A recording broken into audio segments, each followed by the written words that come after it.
Bueno, vamos a hablar de valor de línea en el dibujo técnico. Eh, lo que tenemos que siempre presentamos como actitud activa frente a cualquiera de los talleres es observar y comprender los objetos, como venimos haciendo, observándolos, como le dijimos recién a Pame, observando el objeto y tratando de ver que lo que yo estoy representando sea acorde a mi objeto real. Interpretar la ubicación de los objetos del conjunto, comprender dónde están cada uno y qué dimensiones tienen y qué espacio ocupan dentro de mi objeto de estudio, comprender los volúmenes representados en el sistema, o sea, que eso mismo que yo tengo materializado en 3 dimensiones sea lo que está representado en el dibujo. Y, por supuesto, la prolijidad y la atención al realizar cada uno de estos ejercicios. Lo que vamos a hablar un poco hoy es respecto de la línea. La línea es el principal elemento que nosotros utilizamos para hacer cualquier tipo de representación, ya sea un plano, ya sea un esquema, un corte, una vista, como estuvimos viendo, todo se representa a través de líneas. Y esas líneas, de acuerdo a cómo uno las representa, significan diferentes cosas y tienen diferentes relevancias dentro de lo que es el dibujo. Puede ser un croquis, como vemos la imagen de la izquierda.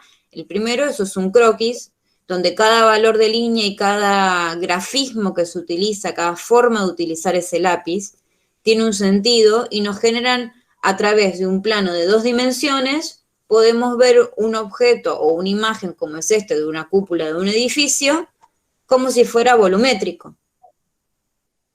Después tenemos croquis de situación, tenemos, por ejemplo, lo que sería la línea utilizada para hacer la representación de un corte y de una vista de una silla, de un mobiliario, de un plano, o diferentes dibujos abstractos que tienen composiciones a través de la línea.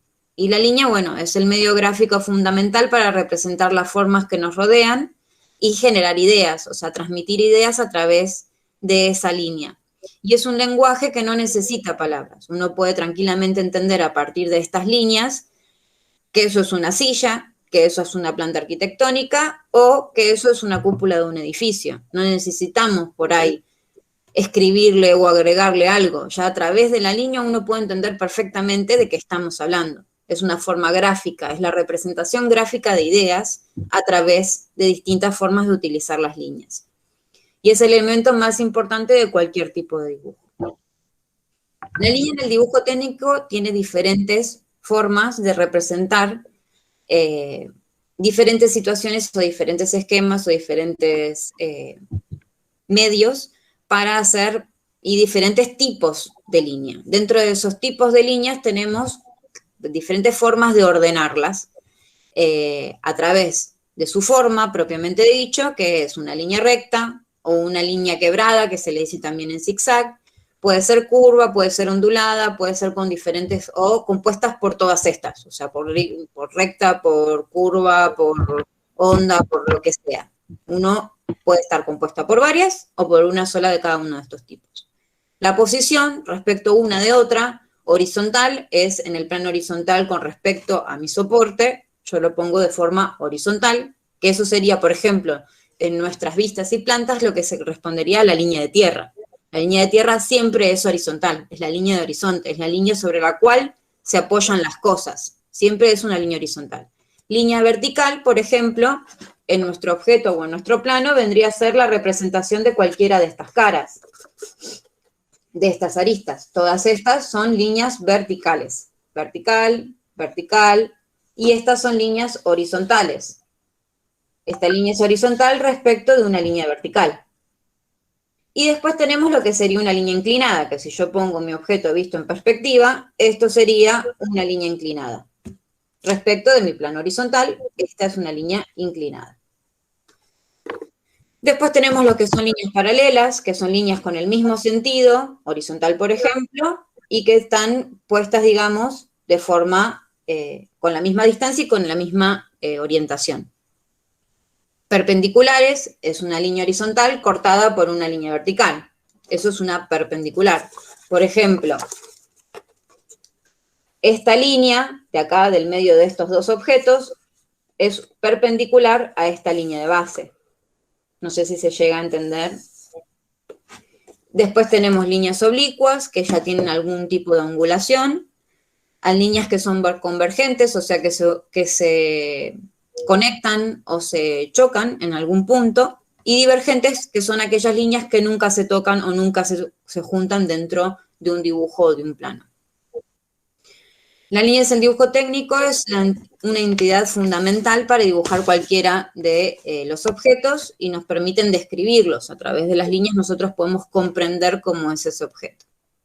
Tenemos diferentes tipos de líneas, ya sean líneas visibles, que las líneas visibles o gruesas son las líneas que nos definen los contornos de los objetos que estamos dibujando. Por ejemplo, en nuestras plantas y nuestras vistas se representan con línea gruesa o con línea definida cada una de las caras que nosotros estamos queriendo dibujar dentro de nuestro plano. Son las líneas visibles, o sea, los bordes de cada una de esos objetos.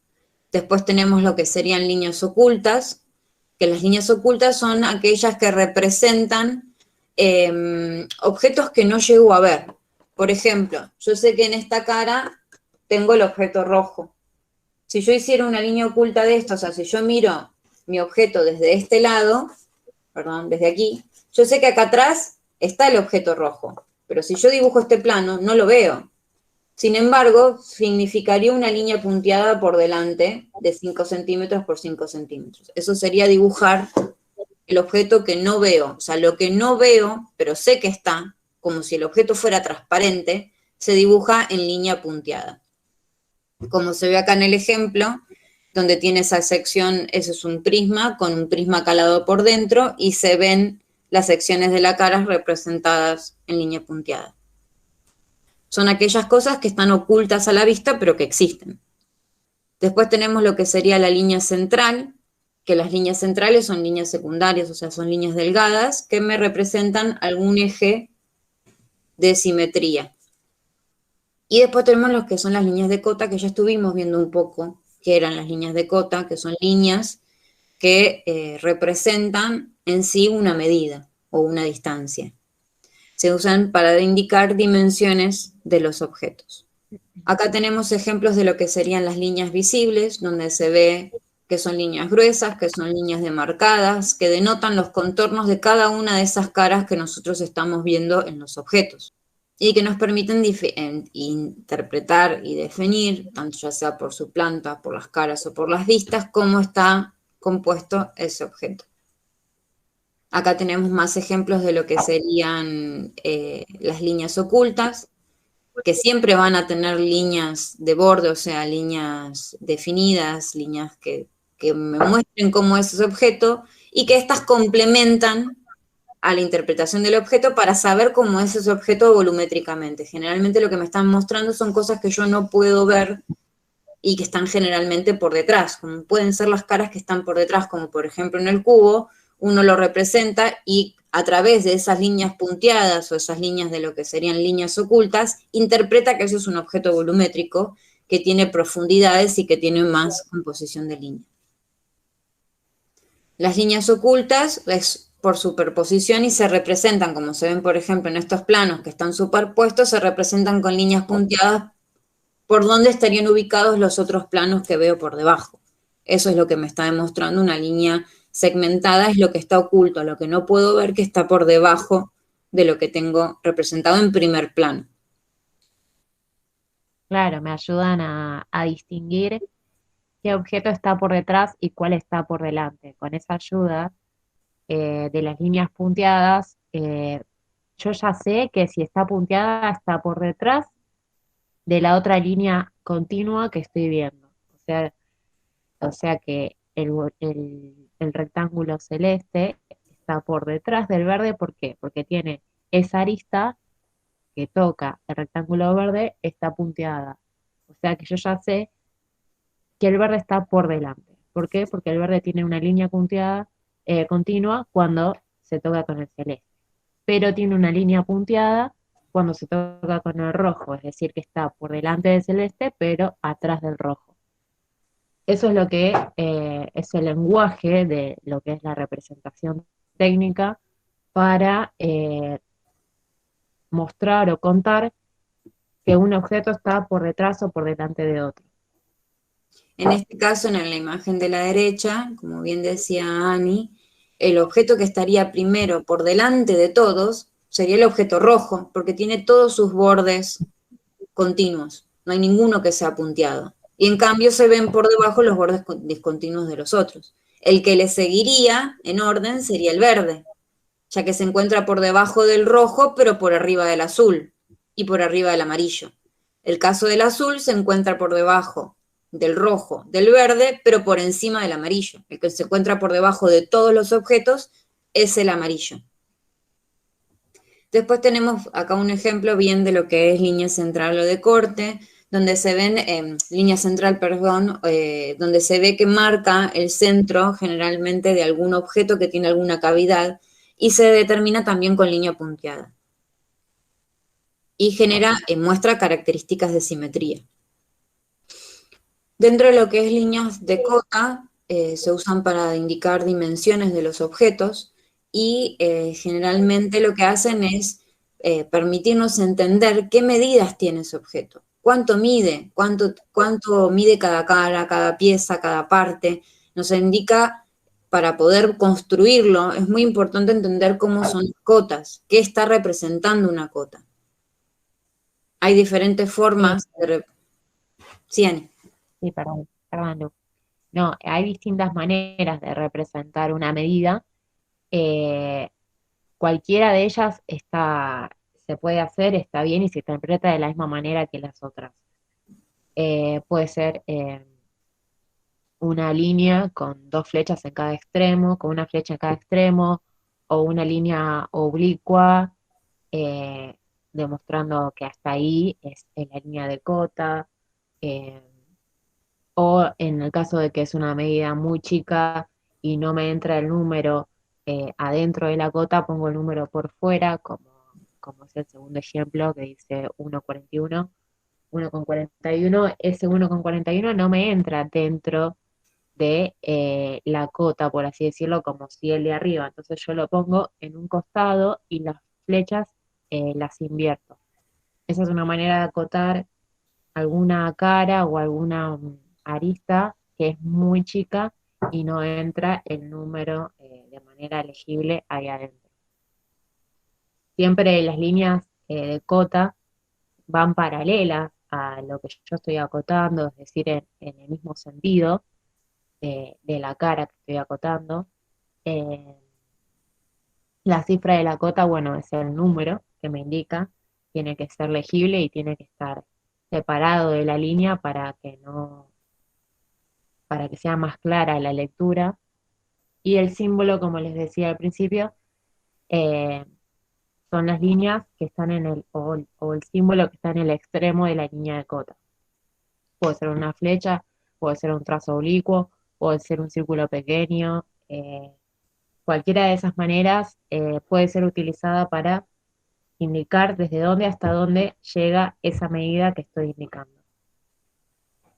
Siempre las cotas también van por fuera de lo que es el objeto y no por dentro para que sea más clara la lectura, porque si yo pongo las cotas por encima del objeto o adentro del objeto, confunden y parecen ser líneas que son parte del objeto.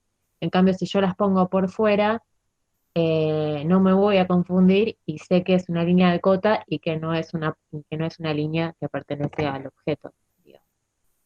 Bueno, acá está lo que les decía recién. Las líneas están por fuera del objeto y no adentro.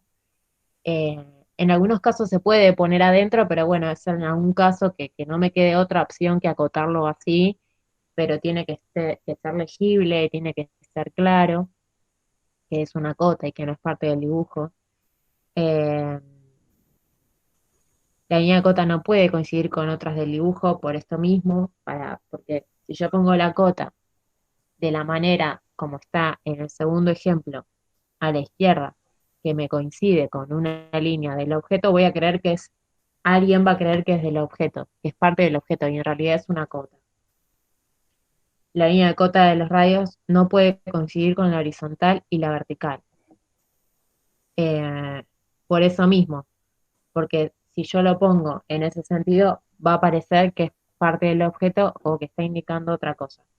Eh, si yo lo pongo con un ángulo, se va a distinguir y va a resaltar más la medida, la cota, y se va a diferenciar de lo que es eh, el objeto circular. Bueno, las líneas de cota, como les decíamos antes, también tienen que ser paralelas al contorno.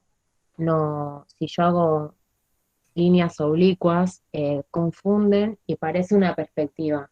Yo siempre tengo que hacerlas perpendicular al elemento que estoy acotando, es decir, tiene que ser a 90 grados de mi objeto. La línea de cota y de referencia no deben cortar el dibujo, a menos que no haya otra opción. Es decir, yo la línea de cota la hago desde el punto donde termina el objeto hacia afuera.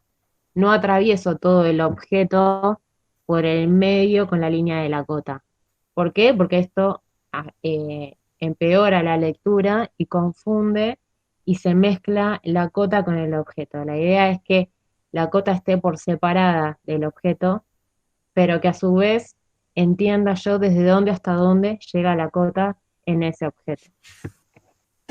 Es como que la principal función de la cota es decirme cuánto mide cada una de esas secciones de mi dibujo. Pero siempre lo que primero tengo que ver, o sea, lo primero que hay que resaltar es la forma del dibujo. O sea, no tengo que leer primero la cota y después el dibujo. Tengo que leer primero el dibujo y después interpretar cuánto mide cada una de esas secciones. Esa es la idea de la cota, es un agregado de información a lo que yo ya tengo. Si yo le pongo, como en el caso este, que se ven que las cotas están dibujadas por encima del objeto, lo que hacen es como que yo no llego a entender si ese objeto es una pieza única entera o está partido en esas secciones que me está marcando la cota. Me entorpece la lectura. En cambio, en el lado de la derecha yo puedo ver perfectamente que ese objeto tiene como una forma de J, si se quiere, y entiendo perfectamente a dónde se refiere cada una de las medidas. Por eso siempre tienen que estar por fuera del objeto y siempre tienen que ser medidas que a mí me sean relevantes para entender. No es cuestión de acotar absolutamente todo o de acotar partes que no tienen importancia. Siempre hay que tratar de entender que un sistema de representación es para que yo pueda darle a esa persona ese objeto y lo pueda entender de forma fácil y sencilla. Siempre hay que tratar de reducir todo. En el caso, por ejemplo, de la izquierda se ve que solamente tiene dos cotas, pero yo no logro entender bien cuáles son todas las dimensiones de ese objeto y cómo está medido ese objeto. En cambio, veo el de la derecha, en el caso de la J esa que vemos abajo, y si bien tiene más cantidad de cotas, son cotas que a mí me son relevantes. O sea, yo puedo entender cuáles son las medidas de cada una de esas secciones. Eso es lo que importa de la cota, poder entender el objeto y saber cuánto mide, sin que me pese más que el dibujo mismo de mi objeto. Tal cual, yo tengo que reducir lo más posible la cantidad de números y cotas, pero sabiendo que tengo todo acotado. Por ejemplo, en el dibujo de abajo, a la derecha, se ve que tiene una medida que es 16. Y arriba dice 5 y 5. Y el del medio no está acotado. ¿Por qué? Porque no hace falta, porque yo tengo la cota de abajo que me dice que el total mide 16 y los dos extremos miden 5. O sea, que yo hago 5 más 5, 10. Y yo sé que en total mide 16, es decir, que el del medio mide 6 centímetros. Pero no lo voy a poner porque se me empasta, porque lleno de información y hago más difícil la lectura del plano. Entonces, ya con esas tres cotas yo ya sé la medida de la arista del medio porque hago una cuenta y no necesito poner que mide 6 centímetros. ¿Por qué? Porque la medida ya la contemplo con la totalidad de la de abajo. Esa es una manera también de eh, hacer menos cantidad de cotas que me suman mucha información al plano que no es necesario. Bueno, y acá hay ejemplos de tanto de una planta de una casa, de arquitectura, como de objetos acotados. Las cotas siempre están por fuera de lo que es el objeto. eh, están de forma perpendicular, no tienen líneas oblicuas, eh, los números también están por fuera y están siempre en un mismo sentido. Eh, si yo los pongo verticales, están todos verticales, si los pongo paralelos a la línea de cota, van todos paralelos a la línea de cota, o sea que la lectura siempre es la misma y no tengo que andar girando mucho el plano para poder leer una medida. Y también lo otro que se resalta es que uno ve primero el objeto, ve el mobiliario, ve la planta de la cocina, ve ese objeto, esa bacha que va a utilizar alguien con silla de ruedas, y las medidas acompañan ese dibujo. O sea, me ayudan a comprenderlo, pero no me entorpecen. Eso es lo que uno tiene que tratar de entender con respecto a las cotas.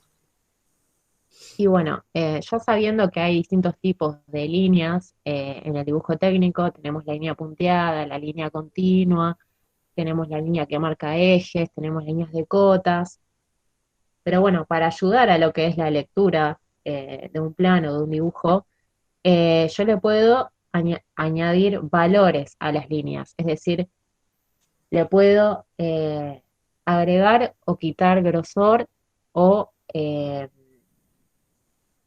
color o intensidad al negro o al gris. Es decir, le puedo dar importancia o menos importancia a una línea a través de su espesor o a través de su intensidad de negro. Acá en el dibujo se ve cómo la pared tiene más importancia que el mobiliario. ¿Por qué? Porque está dibujado con una línea de mayor grosor y de mayor intensidad de negro. Y, por ejemplo, la mesa que se ve con las 4 sillas está con una línea más fina y con un tono más gris. Es decir, que tiene menos importancia visualmente que la pared. Yo quiero resaltar más la arquitectura, o sea, la pared, que la mesa. Eso es aplicarle valor a las líneas. Entonces, a eso nos referimos cuando hablamos de valor de línea.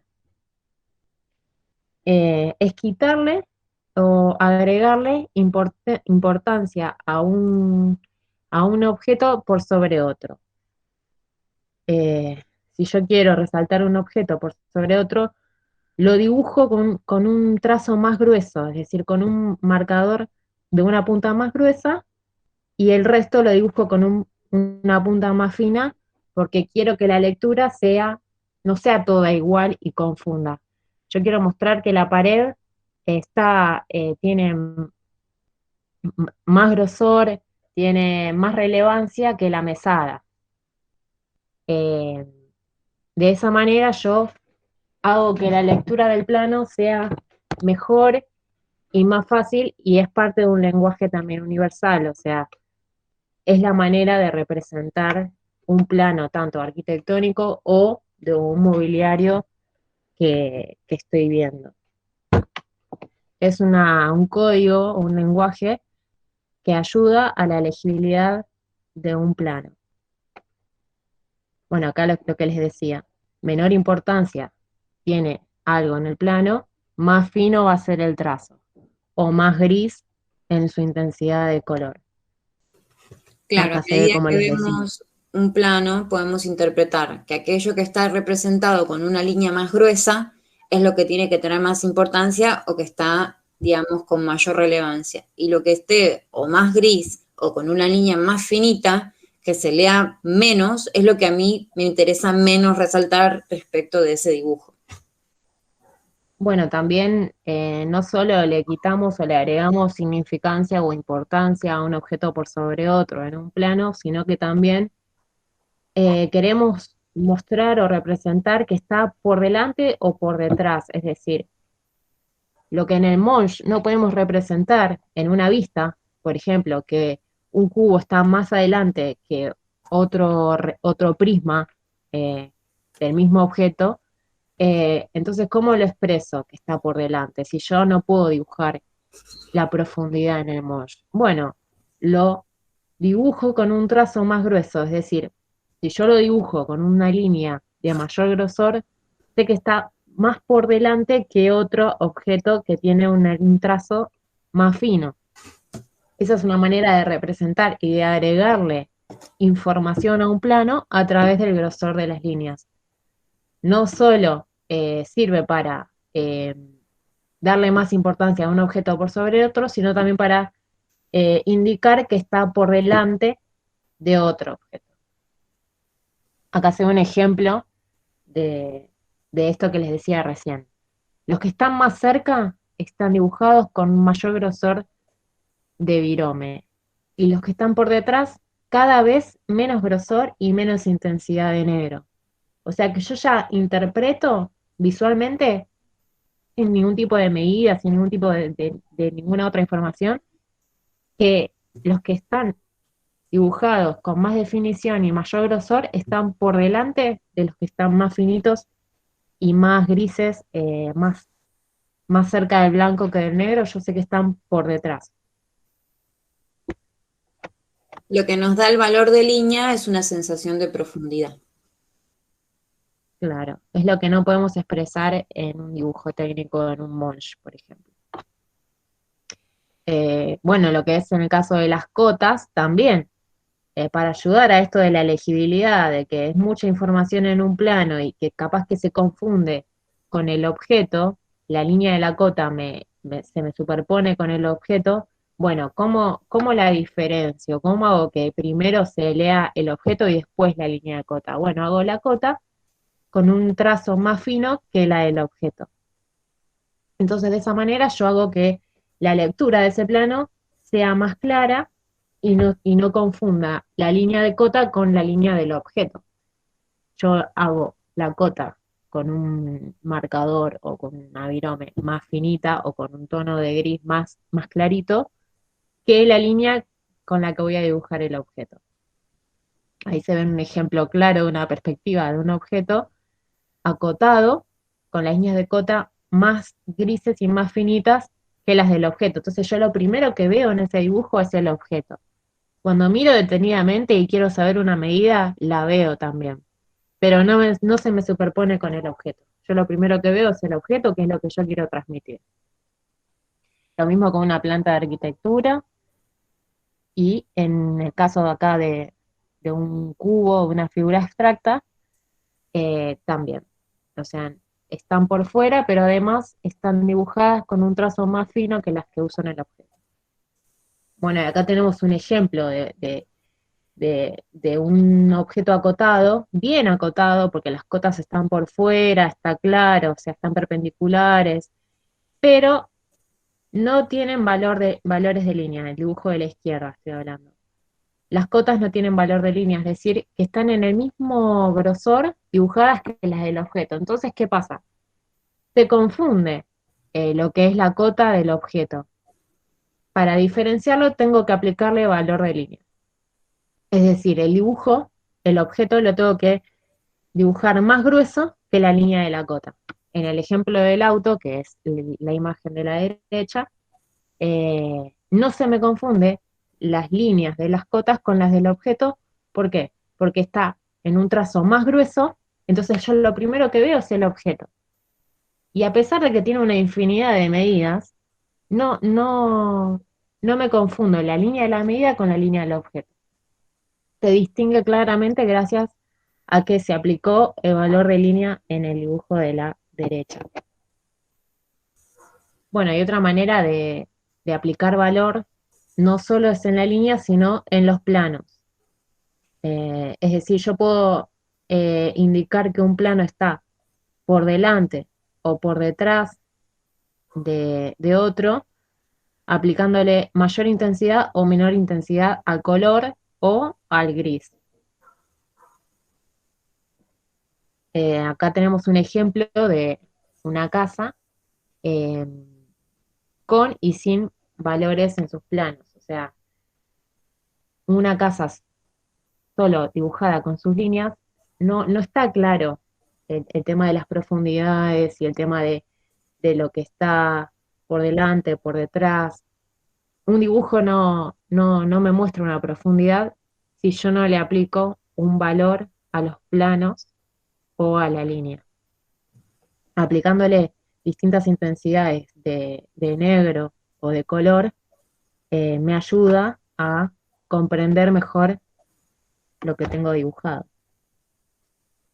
Como en el caso de que donde dice valores de planos, que tenían las figuras, uno puede interpretar que es un cilindro, que es un cubo o que es una forma, digamos, ortogonal diferente a través de esos valores que se le aplicó a cada uno de los planos. O sea, en un dibujo de 2 dimensiones, si yo utilizo bien la escala de valores de grises, o sea, la escala de valores de grises es de un valor más claro a un valor más oscuro, dentro del mismo color, utilizo un color más claro y un más oscuro, como por ejemplo en el negro. Puedo usar un blanco a un negro, hay un montón de grises intermedios. Si yo utilizo esos valores, o sea, ese gris de distintas tonalidades, y las aplico a esas caras, puedo lograr que ese objeto tenga profundidad. Si bien es un dibujo de 2 dimensiones, puedo lograr que parezca algo de 3 dimensiones simplemente con aplicarles el valor o el color de la intensidad, cambiar la intensidad de color en cada uno de los planos. Bueno, con esto de que les contábamos de que yo puedo generar la sensación de profundidad en un plano aplicándole más o menos intensidad al color, el código universal para demostrar esto es que va a tener más intensidad lo que está cerca y menos intensidad lo que está lejos. Al igual que el valor de línea es el valor de plano. Yo voy a dibujar más oscuro y con más intensidad lo que tengo cerca y con menor intensidad lo que tengo lejos. Es decir, cuanto más claro y más débil está representado una cara o un objeto, yo sé que está más alejado de lo que está representado con mayor intensidad o más oscuro, más cercano al negro, yo sé que va a estar más cerca. Tanto sea utilizando color o escala de grises. Yo sé que lo que tiene más intensidad y más definición está más cerca. Acá se ve claramente explicado en un dibujo artístico el tema de los planos. No todo está en un dibujo en un mismo plano, hay profundidad. Y cómo fácilmente yo facilito esa interpretación de profundidad, bueno, pinto más oscuro aquello que está más cerca, con tonos intermedios lo que está en planos intermedios y más claro lo que está por detrás. A su vez, con más detalle aquello que está más cerca y con menos detalle lo que está más alejado. Esa es el lenguaje por el que se utiliza el tema de los valores de plano, así como el valor de línea. El valor de plano, eh, yo sé que si está oscuro está cerca. Lo mismo con la línea. Son dos maneras de representar profundidad cuando no puedo representarlo de otra manera en un dibujo de 2 dimensiones, la represento de esa manera. Acá hay un ejemplo de un molde aplicado con valores de plano y de línea. Yo tengo un objeto que es similar a una escalerita, que tengo distintas caras en distintos niveles, más cerca y más lejos. Entonces yo en el perfil voy a ver eh, que una cara está más clarita, es decir, esa está más lejos. Y la que está más oscura está más cerca de mi visión. Entonces la voy a pintar más oscura. Y la intermedia con un gris intermedio. En la planta también se ve claramente que el rectángulo más oscuro es el que está más arriba, es decir, el que está más cerca de mi visión, porque yo la estoy viendo desde arriba. Y la que está en tono más claro está más cerca del piso, o sea que está más lejos de mi visión. Entonces la voy a pintar con un gris más clarito. Bueno, este es un ejemplo ya directamente con nuestro objeto. Si yo quiero aplicarle valores de línea a la vista C de mi cubo, voy a primero ver y observar cuántos niveles de plano tengo, es decir, cuál está más cerca, cuántos volúmenes están a una misma altura, es decir, a un mismo plano de visión, y cuál está por detrás. Yo distinguí que en esa vista C tengo tres líneas de profundidad. tengo una, que es la que está más cercana, que es el cubo rojo. Tengo otra, que está al mismo nivel, el amarillo, el violeta y el gris de arriba están en un mismo plano, en mi vista C, es decir, están a una misma distancia de mi visión. Y tengo un tercer plano que está por detrás de los otros dos.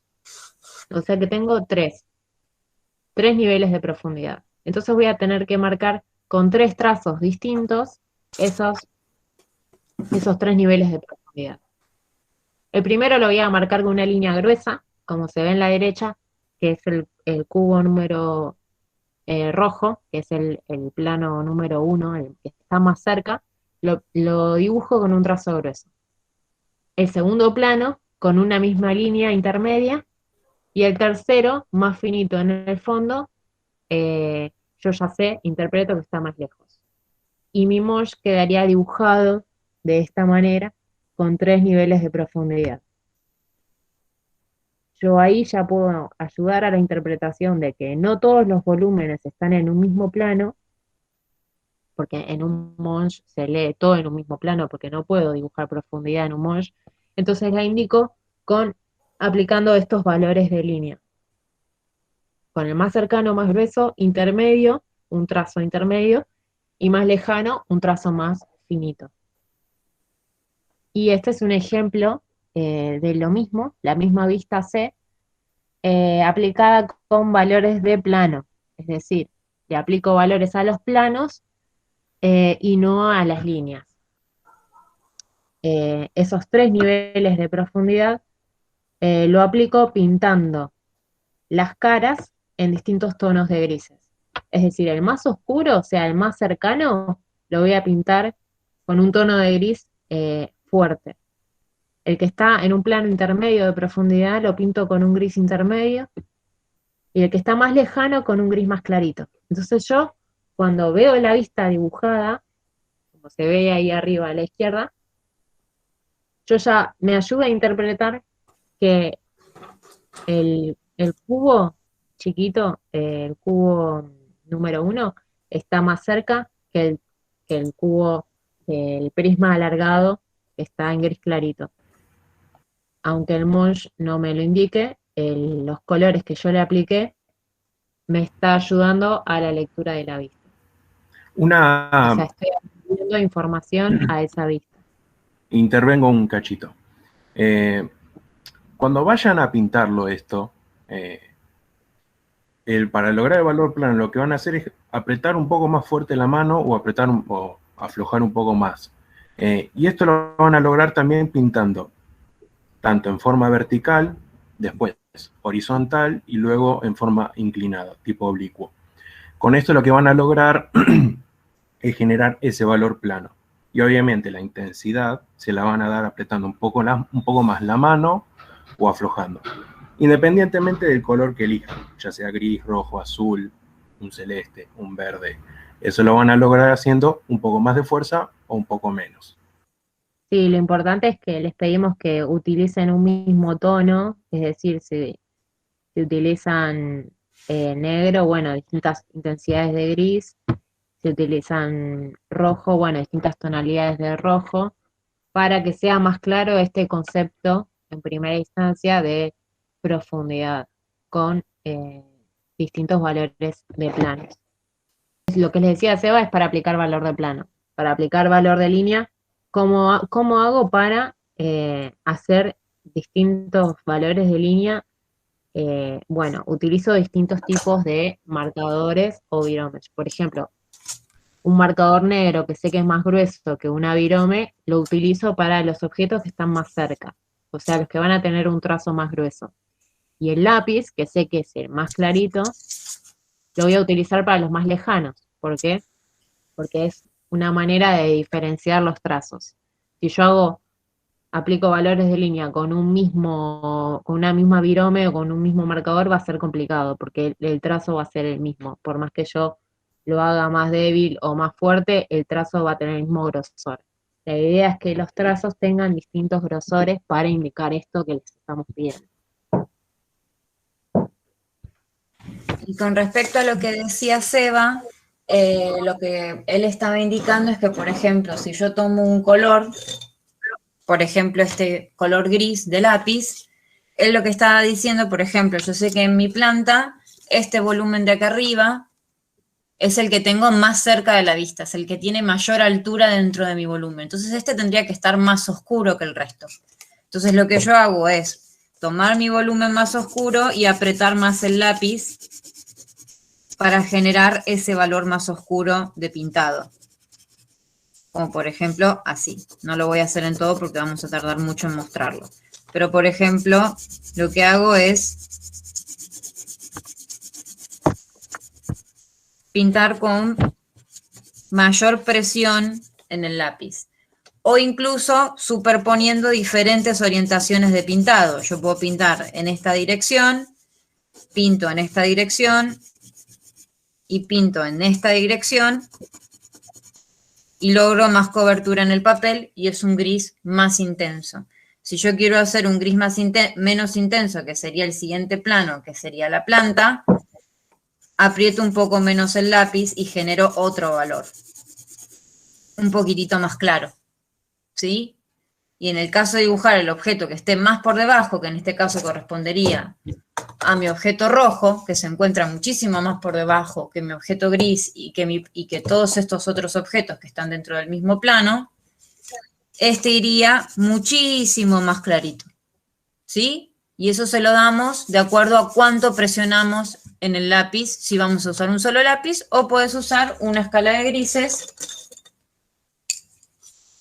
utilizando tres lápices de distinto color dentro de la misma gama. Entonces pintaría con el más oscuro el que está más alto, con el intermedio los planos que están intermedios y con el más clarito el que está más abajo.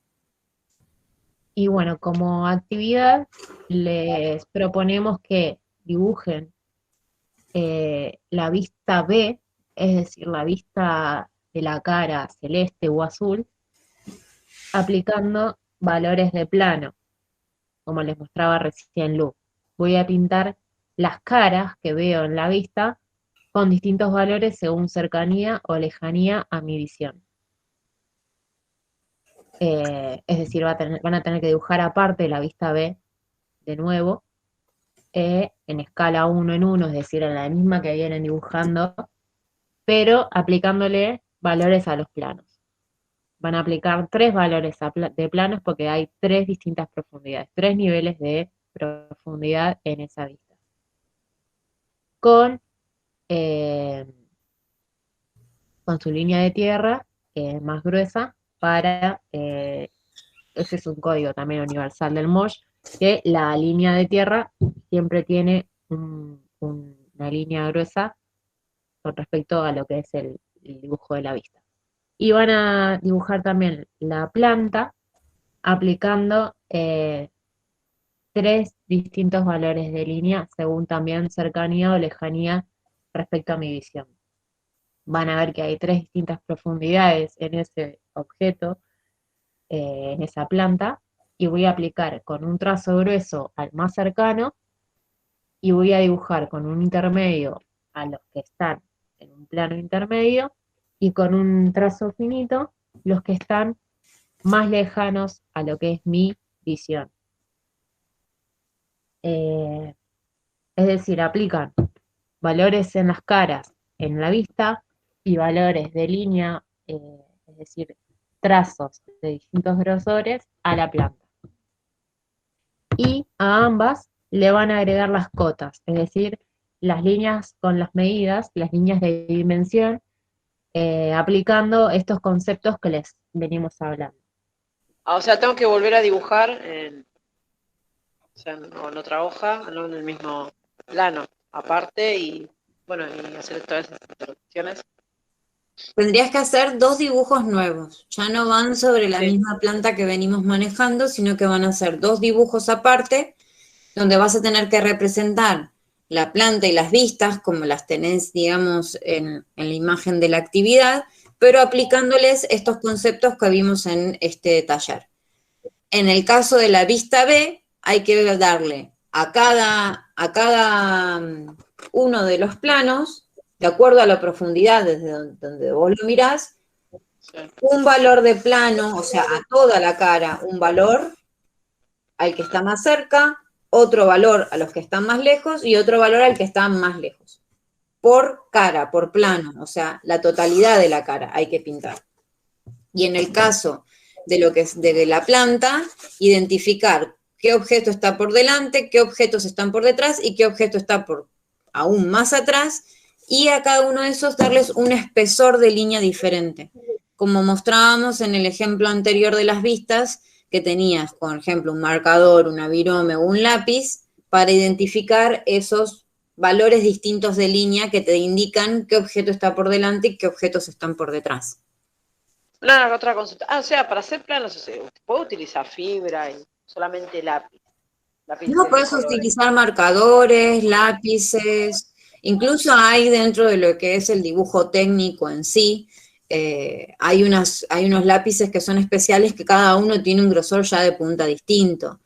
Nosotros como para darles herramientas para que puedan utilizar, yo para hacer ese plano utilicé un lápiz de mina, que puede ser un lápiz común, no tiene por qué ser de mina, bien finito, con la punta bien finita, un lápiz de mina, una virome Bic negra, que sería el trazo intermedio, y un marcador que sería el trazo más grueso. Yo con esto le di 3 valores de línea distinto al dibujo. Lo importante es que se interprete en el dibujo que ustedes generen qué planos están más cerca y qué planos están más lejos, o qué contornos de figura están más cerca y qué contornos de figura están más lejos, para que se interprete la profundidad dentro de nuestra maqueta. Ya pudimos identificar a través de nuestras vistas y de nuestras plantas cómo está compuesto ese objeto en forma plana. Ahora lo que tenemos que indicarle a quien vaya a leer ese plano es qué objeto se encuentra más cerca que otro. Porque si yo no le doy valor de línea a mi dibujo y yo simplemente se lo muestro plano, este objeto tranquilamente podría estar acá. Si yo no sé, si yo no tengo un valor de línea, ¿cómo sé que este objeto no está acá y está acá? O no está a mitad de la cara. Por eso se usan los valores de línea, para saber que hay distintas profundidades. Está bien, yo lo puedo observar viendo la otra vista. Si yo lo hubiera puesto acá, en esta vista yo puedo saber que está ahí por a través de la vista. Pero es una forma más sencilla de mostrar que el objeto tiene volumetría y tiene diferentes profundidades. Un abrazo para todos, gracias por participar como siempre y nos vemos el próximo miércoles. Gracias por todo y te vemos el miércoles. No, Chao, profe. Chao, chicas. Acá ya estamos terminando de comer ya y recién termina el mes. Chao. Chicas. Chao, nos vemos, cuídense. Chao. Buen provecho.